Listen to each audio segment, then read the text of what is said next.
Welcome back. All right, so I'm recording this the same day that I did the Rangers one. Now, after I did the Rangers one, they traded for JT Miller. I'm not redoing that Rangers one because I don't feel like it changes anything that happened from '01 through 2023, 2024. So now we're going to talk about the Islanders. We'll see if they make a big deal tomorrow, if something big happens.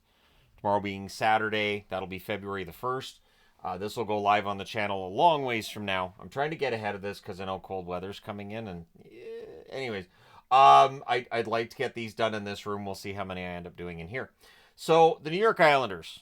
Let us jump into the New York Islanders from 2000, 2001 through 2023, 2024. As I mentioned with the Rangers video, I didn't include stats from this season because they're going to change between now and the break. And even though it's going to be a very mild, small change, I don't feel like doing that so that the comments is filled with people going, actually, this guy has 4 more points than you got on the board. Nope.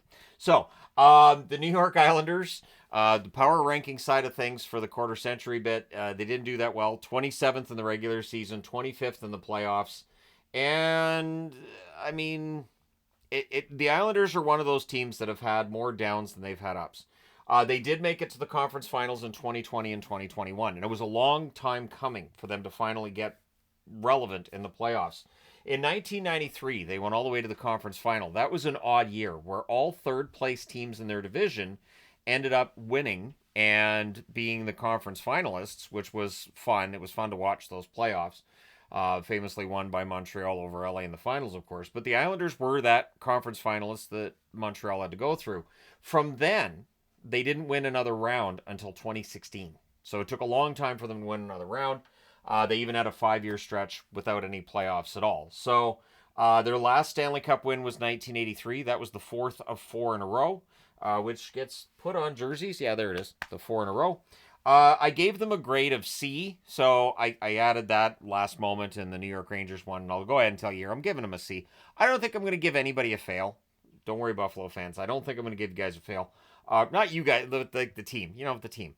But because I think it's weird to fail a team over a quarter century. But I'm going to give them a C. Now, their leading scorer over that time period, John Tavares, very beloved, of course. They may not be retiring his jersey number. 669 games for Tavares, 272 goals, 349 assists, 621 points. You can retire a number more than once. Because Butch Goring was 91, right? Didn't they retire Butch Goring's number? And so they could, they're not going to retire Tavares' number. And famously, he left the team in kind of an ugly manner, and then the Islanders got relevant out of that. They got Lou Lamoriello was general manager, and they got better. Josh Bailey had a long career in New York playing for the Islanders. 1,057 games from '01 through 23-24. 184 goals, 396 assists, 580 points. Brock Nelson, who by the time this goes live, who knows? Maybe he'll be traded by then. Maybe that's what's going to happen tomorrow.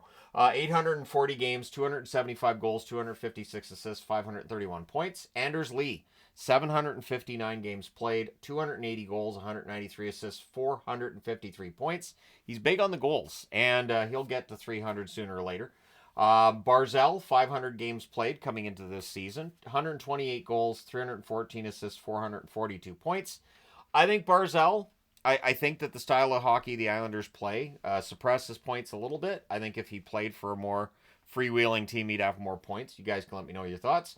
Kyle Opozo, 529 games played, 139 goals, 230 assists, 369 points. Franz Nielsen's on the list. 606 games played, 119 goals, 230 assists, 349 points. Alexei Yashin is also on the list. 346 games played, 119 goals, 171 assists, 290 points. One of the things I like about doing these kinds of videos is having names on the board that I haven't had on the board maybe ever. Jason Blake is one of those names. 426 games, 127 goals, 131 assists, 258 points. His son is playing for the Carolina Hurricanes now. Jackson.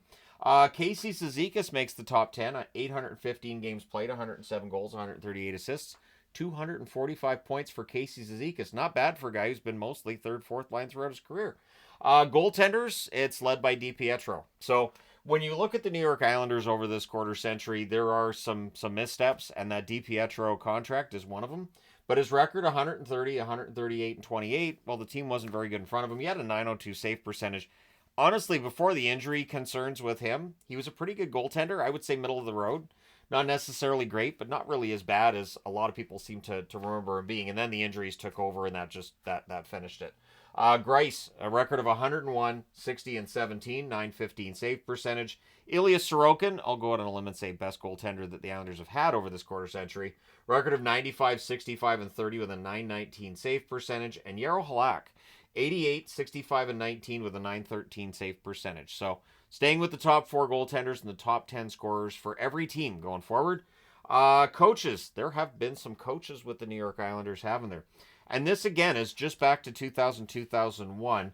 Butch Goring, Lorne Henning, Peter Laviolette, I believe that was his first job was with the Islanders, at least National Hockey League related. Steve Sterling, Brad Shaw, Ted Nolan. Al Arbour coached 1 game, so Al Arbour's on the list. Scott Gordon, Jack Capuano, Doug Waite.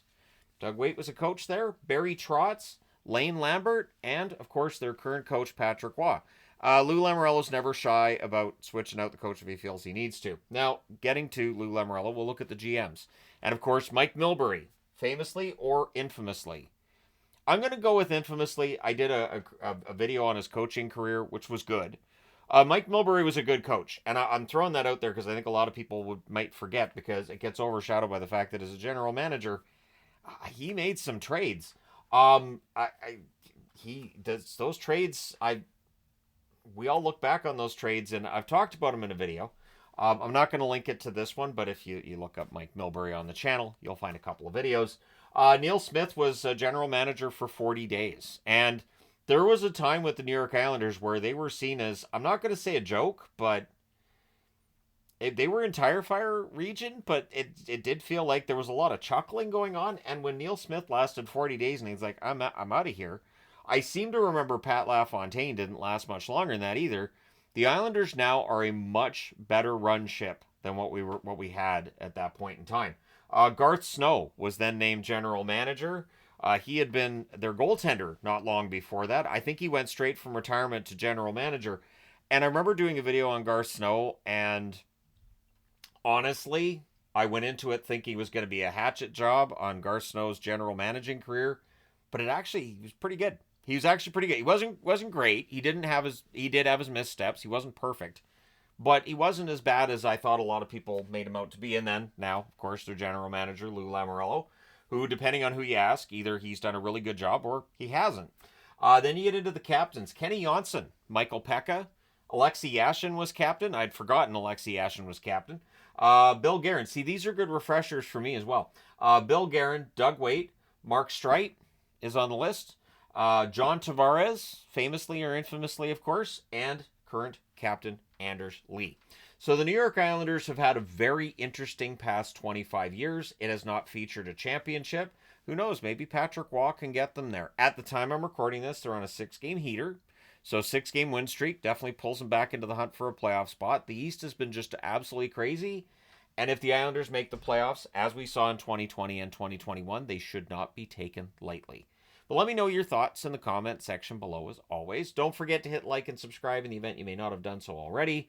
Thank you guys so much for all your support. I hope these videos are appreciated by people. I hope these videos aren't just seen as filler. I'm doing my best this time around to make them a little more substantive than I've done with 32 team videos in previous years.